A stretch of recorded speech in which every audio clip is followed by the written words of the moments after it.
Bom, pessoal, de volta aqui ao canal do Sormani para falar desse empate melancólico do Santos com o Atlético Paranaense na Vila Belmiro, na tarde desse sábado.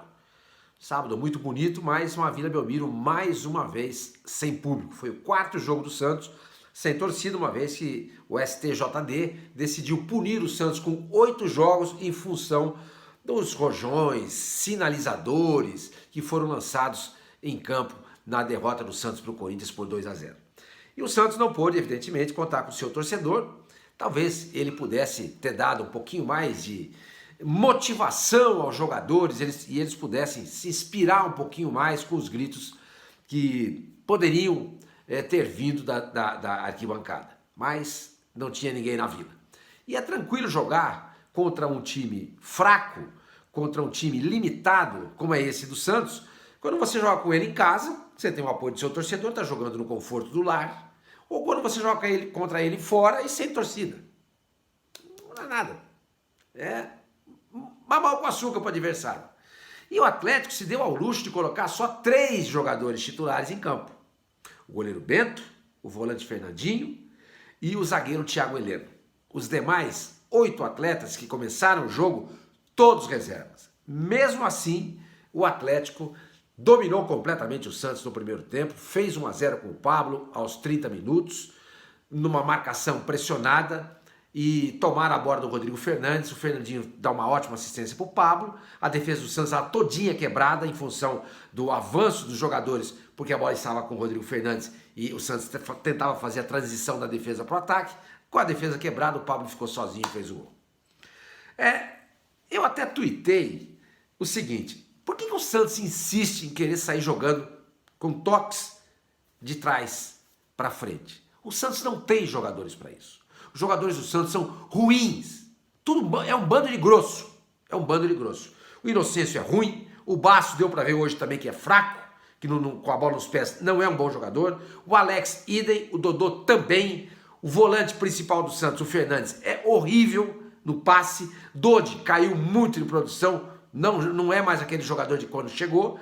E o Jean Lucas é o único jogador que tem condição de fazer essa bola sair com qualidade de defesa para o ataque, mas marcado em cima, ele faz um passe para qualquer outro jogador e aí corre o risco de perder a bola, que foi o que aconteceu no primeiro e único gol do Atlético nesse jogo, nesse empate de 1-1. Então o que eu proponho? Eu proponho que o Santos avance todos os jogadores, avance suas linhas, e o goleiro lá de trás, pau para frente. Pau para frente. De repente alguém dá uma casquinha, sobra na esquerda, na direita, ou ali para o Marcos Leonardo no meio, de repente pode criar uma situação aí de perigo para o gol adversário. Mas sair jogando, gente, sinceramente, como o mundo faz hoje, o Santos não tem condições de fazer isso.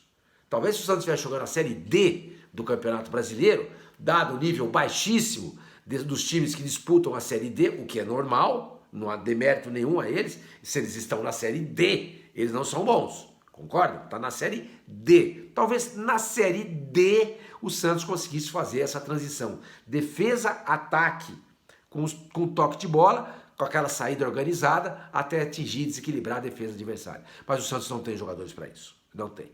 E o adversário pressiona, sobe as linhas e o Santos passa apuro atrás de apuro, até que de repente sai o gol do adversário, que foi o que aconteceu no gol do Atlético, quando tomaram a bola do Rodrigo Fernandes e saiu o gol do Pablo. Bom, daí, sabe, o Santos estava tentando, quando saiu esse gol, eu falei assim, pô, se empatar tá bom. Virar jogo pro Santos é um negócio complicado, é um time sem fibra, é um time sem personalidade, sem caráter vencedor, é um time frágil, é um time composto de jogadores ruins, um bando de pernetas e perna de pau, com exceção de um ou outro. Falei, olha, se empatar vai estar legal. Aí o jogo vai, tá no finalzinho, o árbitro tinha dado 6 de acréscimo, entra no minuto 50. Falei, bom, seja o que Deus quiser, vai ser o último ataque do Santos agora. E não é que Deus quis. O Thiago Heleno levanta o braço num cruzamento do Furque lá em direção à área, a bola bate no braço dele e corretamente a arbitragem deu pênalti que o Marcos Leonardo não perdeu. Eu tinha muitas dúvidas em relação ao Marcos Leonardo nas cobranças e penalidades dele, mas ele melhorou demais, passou a treinar, isso é visível, porque antigamente ele só batia rasteiro e forte no meio do gol. Hoje não, ele varia, ele bate no canto esquerdo do goleiro, ele bate no canto direito, ele bate no centro também, bate rasteiro e bate alto, a meia altura ele não bate. Então ele tem sido uma importante peça para o Santos nessa caminhada que o Santos vem tendo neste Campeonato Brasileiro. Porque quando sai pênalti para o Santos, a gente dá uma respirada. Porque o Marcos Leonardo dificilmente perde pênalti. Com esse resultado, gente, o Santos completa 4 partidas sem vencer. 4. A última vitória foi contra o Goiás na Vila Belmiro por 4-3. De lá para cá, derrota para o São Paulo 4-1, empate com o Botafogo na Vila 2-2, derrota para o Fluminense 1-0 no Maracanã e empate novamente na Vila Belmiro 1-1 com o Atlético Paranaense. 2 empates e 2 derrotas. 4 gols marcados, 8 gols sofridos, o que dá um saldo negativo de 4 gols. Nas mãos do técnico Paulo Turra, desde que ele assumiu, esse é o 7º jogo, ou foi o 7º jogo. Uma vitória, aquela contra o Goiás, que a gente falou agora há pouco, 3 empates e 3 derrotas. 8 gols marcados, 14 gols sofridos, um saldo negativo de 6.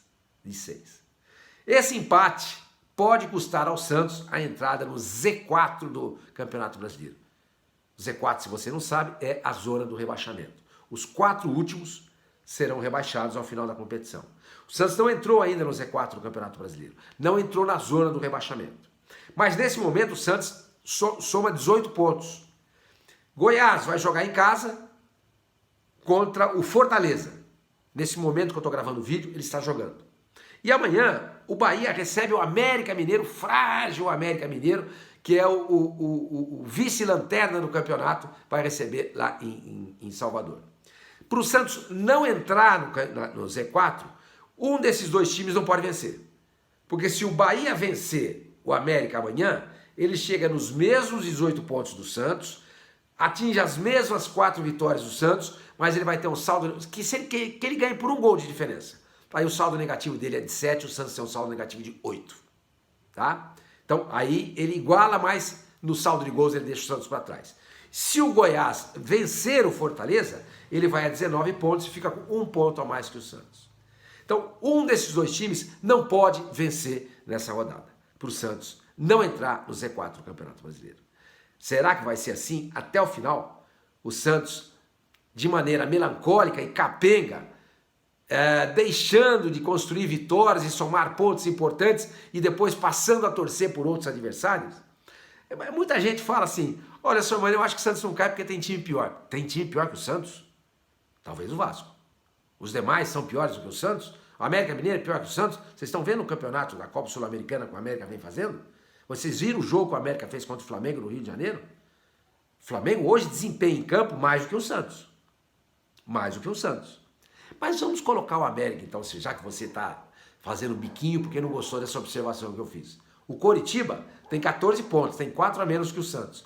Vai jogar em casa nesse domingo, ou seja, amanhã, contra o Bragantino. Se ele vencer, ele, Coritiba, vai a 17 pontos, vai ficar com 1 ponto só atrás do Santos. E o Coritiba está em viés de alta. O Coritiba está em viés de alta. Vamos dar uma olhadinha aqui na campanha do Coritiba, só para a gente ver aí dos últimos jogos do time paranaense. Na última rodada, o Coritiba jogou contra o Botafogo no Rio de Janeiro, apanhou de 4-1. Vocês viram o jogo? Eu vi. O resultado não conta o que aconteceu na partida, não. Perdeu de 4-1. Tá. Isso foi na última rodada, na 17ª rodada. Agora, na 16ª rodada, o Coritiba jogou em casa contra o Fluminense e ganhou de 2-0. 2-0. Fluminense, que é um time aí badalado no campeonato e no futebol brasileiro. Na 15ª rodada, o Coritiba foi até Belo Horizonte e empatou com o Cruzeiro em 1-1. Na 14ª rodada, o Coritiba venceu o América em Curitiba por 3-1. Na 13ª rodada, vamos dar uma olhadinha aqui, o Coxa, ele jogou contra o Goiás em Goiânia e venceu por 2-1. Então, quer dizer, o time perdeu só um jogo nos últimos 4. Só perdeu dos últimos 5, só perdeu um jogo, que foi para o Botafogo, líder do campeonato, por 4-1. Então o Coritiba está em viés de alta. Então vou recapitulando, retornando ao começo da nossa conversa. O Vasco está mal. O América, vamos colocar lá para dar uma colher de chá? O Coritiba não está mal. O Bahia também está em viés de alta. Aí você tem, ó, o Santos vai brigar, vai ser uma briga. Santos, Goiás, Bahia, América Mineiro e Vasco para evitar o rebaixamento. São 5 times. 4 serão rebaixados. A menos que o Santos melhore na sequência no segundo turno do Campeonato Brasileiro. Chegaram Jean Lucas, Dodô, Nonato foi oficializado, o Furque foi contratado também. Quem mais que foi contratado? Tem mais, e o João Basso, o zagueiro, tá? Vamos esperar. Eu não gostei do que vi do Basso. Sinceramente, não gostei. Mas é um jogo só. E a bola nesse time aí, quando chega pro jogador, queima. Ela vem quente. Porque o Santos é um time completamente sem personalidade, sem confiança. E os jogadores, tudo que eles querem é não pegar na bola. A exceção do Jean Lucas, que joga o tempo inteiro procurando a bola. O tempo inteiro. Ele quer a bola para tentar fazer alguma coisa. E o Marcos Leonardo na frente, esperando que ela chegue para de repente ele empurrar para o gol e fazer um gol que venha dar uma vitória ao Santos. O Santos que está precisando muito de uma vitória. Mas vamos ver. Paulo Turra, Falcão saiu. Já falamos sobre isso no vídeo de ontem. Paulo Turra era escorado no Santos pelo Falcão. O Falcão não está mais lá. Pediu demissão. Tem uma acusação a ele de importunação sexual contra ele, que a justiça comum vai averiguar. Não é esportiva, não tem nada a ver com a justiça esportiva. É justiça comum. Isso é um caso de assédio, de importunação, sexual. Vamos ver o que a justiça vai definir. Não vamos aqui julgar.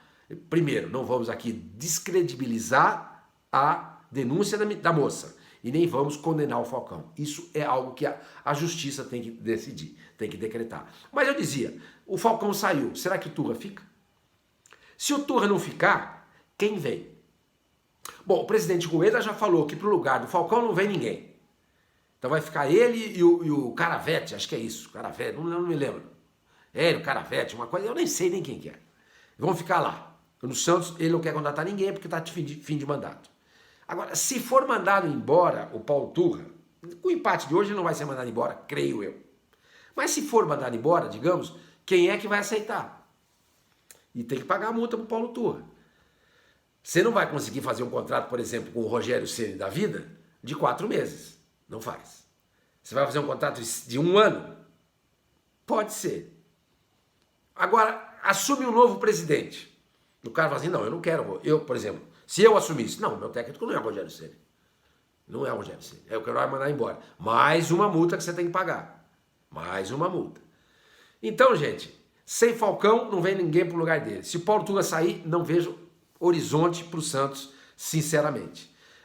Técnicos menores, então, por exemplo, o Thiago Carpini, que está no Juventude, ou o Zanardi, que está no São Bernardo, ou até mesmo o Orlando Ribeiro, que está dirigindo o Sub-20 do Santos.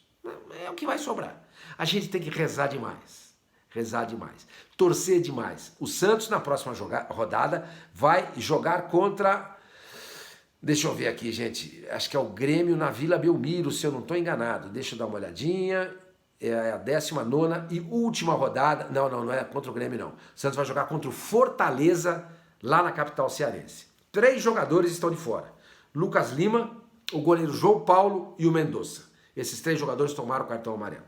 No lugar do João Paulo, naturalmente, vai entrar o Vladimir.